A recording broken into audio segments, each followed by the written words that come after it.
திருவண்ணாமலை மாவட்டம் ஆரணி அருகே கல்லூரி மாணவியின் 5 மாத கைக்குழந்தையை கடத்தி 6 லட்சம் ரூபாய் கேட்டு மிரட்டிய திருநங்கையை போலீசார் கைது செய்துள்ளனர். பணத்திற்காக குழந்தையை கடத்தி பதறவிட்ட சம்பவத்தில் நடந்தது என்ன? கல்லூரி மாணவிக்கு பிறந்த 5 மாத குழந்தையை கடத்திய திருநங்கை 6 லட்சம் ரூபாய் கேட்டு தொலைபேசியில் மிரட்டல் விடுத்த அதிர்ச்சி சம்பவம். யார் எவரென தெரியாதவர்களுடனான நட்பு விபரீதத்தில் முடிந்ததன் பின்னணி என்ன? திருவண்ணாமலை மாவட்டம் ஆரணி அருகே உள்ள குன்னத்தூர் கிராமத்தைச் சேர்ந்த கல்லூரி மாணவி அக்ஷயா MSc படித்து வருகிறார். தாய் தந்தை இருவரும் உயிரிழந்து விட்டதால் தனது உடன் பிறந்த தம்பி ராகுலுடன் வசித்து வரும் மாணவிக்கு போலூர் அத்திமூரைச் சேர்ந்த இளைஞர் ஒருவருடன் காதல் ஏற்பட்டுள்ளது. பின்னர் இருவரும் காதல் திருமணம் செய்து கொள்ள தம்பதிக்கு அழகான பெண் குழந்தை பிறந்துள்ளது.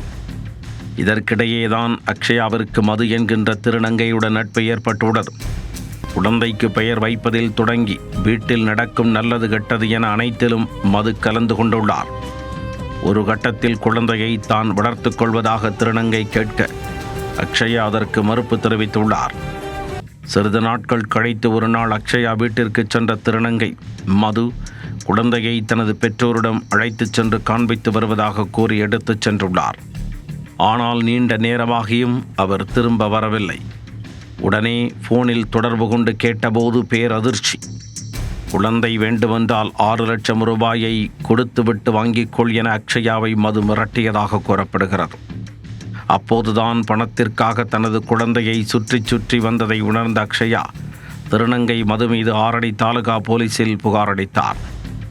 குழந்தையை கடத்தி பணம் கேட்டு மிரட்டுவதாக கண்ணீர் விட்டு கதறி அழுதுள்ளார். புகாரின் பேரில் திருநங்கை மதுவை கைது செய்த போலீசார் அவரிடம் இருந்த குழந்தையை பத்திரமாக மீட்டு தாயிடம் ஒப்படைத்தனர். இதனையடுத்து குழந்தை கடத்தல், பணம் கேட்டு மிரட்டல் உள்ளிட்ட 3 பிரிவுகளின் கீழ் வழக்கு பதிந்து ஆரணி நீதிமன்றத்தில் ஆஜர்படுத்தி திருநங்கை மதுவை வேலூர் மத்திய சிறையில் அடைத்தனர். கல்லூரி மாணவியின் குழந்தையை கடத்தி பணம் கேட்டு மிரட்டிய திருநங்கை போலீசாரால் கைது செய்யப்பட்ட சம்பவம் ஆரணியில் அதிர்ச்சியை ஏற்படுத்தியுள்ளது.